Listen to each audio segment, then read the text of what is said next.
দাদা যেটা বলছিলাম, আগে তো এখানকার অর্থকরী ফসল বামনগোলার অর্থকরী ফসল বলতে পান ছিল, ঠিক আছে? হ্যাঁ, এখন পানের বরজ সেইভাবে দেখছি না কেন?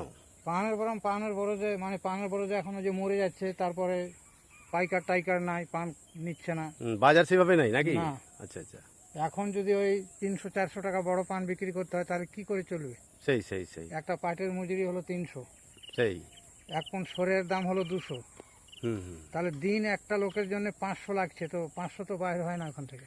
ও, এই জন্যই এই যে এখন সবজি চাষ করতে আরম্ভ করছে হ্যাঁ, এই মানুষ যে না? এই সবজি, হ্যাঁ। এই বাগিচা ফসল এগুলোতে মনে হয় আগের থেকে লাভ বেশি হচ্ছে, মানে পানের থেকে লাভটা বেশি যদি হচ্ছে। একে টিকায় রাখতে পারো আর এ যদি চলতে পারে, তাহলে এই যেমন এই যে এই চাঙি মরে গেলে শশা লাগাও। হুম হুম।